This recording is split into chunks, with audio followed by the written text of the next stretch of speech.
keçiramiz mi bularni?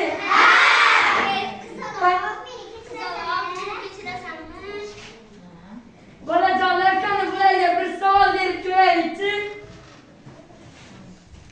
Kim savol beradi? Ben savol.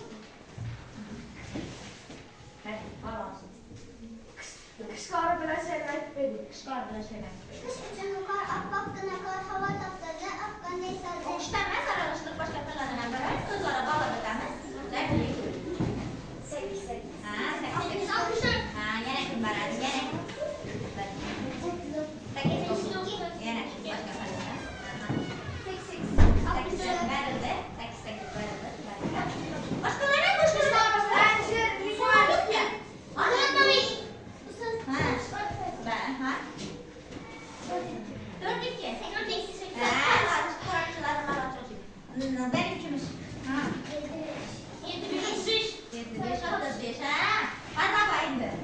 Bolajonlar ha bularni kechiramizmi?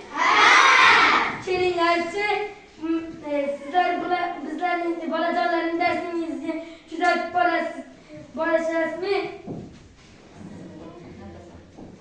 Bolajonlar kuzatish uchun rozimisizlar?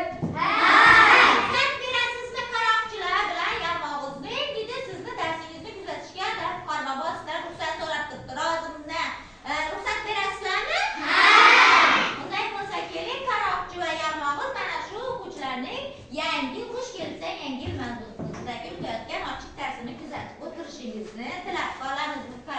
O'tiring joyingizda. Qarbobo, Assalomu alaykum bolajonlar.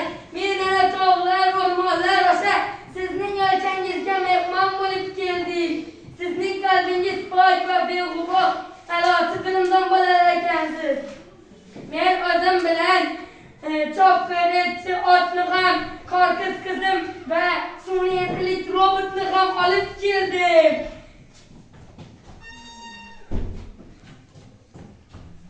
Chunki 2026-yil muchal yili deyiladi hisoblanadi. Siz bolajonlar oilangizga omad, baxt, quvonch kelishini istayman. Yurtimiz tinch va osuda bo'lishini tilab qolaman. Qani qorqiz qizim, sizni ham bolalarga niyatlaringiz bormi? Ha, assalomu alaykum aziz bolajonlar. Men sizlarni orziqib kutdim. Intizorlik bilan sizlarni sog'indim. Mana kirib kelayotgan 2026-yil sizlarga omad tilayman. O'qishlarni a'lo baholarga o'qishingizni istayman. Qani otmisiz ham bu bolajonlarga tilaklaring bormi? muchalga kirib keldi 2026-yil muchallikda ot hisoblanadi. Tushundingizmi? Assalomu alaykum bolajonlar. Men sizlarga omad olib keldim. Go'shtli, baquvvat, elchi bo'lishingizni istayman. Yangi yil ko'p barakali yil bo'lsin ilohim. Qani robot bolajonlarga tilaklaring bormi? Qani aytchi.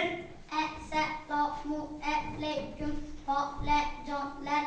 Yangi yilda yangi g'oyalaringiz sizga omad tilayman. Sun'iy intellekt, yangi g'oyalar, yangi bilimlar, yangi narsalar yaratish, robotlar yaratish yoki bo'lmasa mashinalar yaratishni sizlar tilab turibdi, kirib keldi sizlar. 2026-yilda to'g'ri uchun. Qani bolajonlar kimlar ruxsatchilik fanida she'rlar biladi?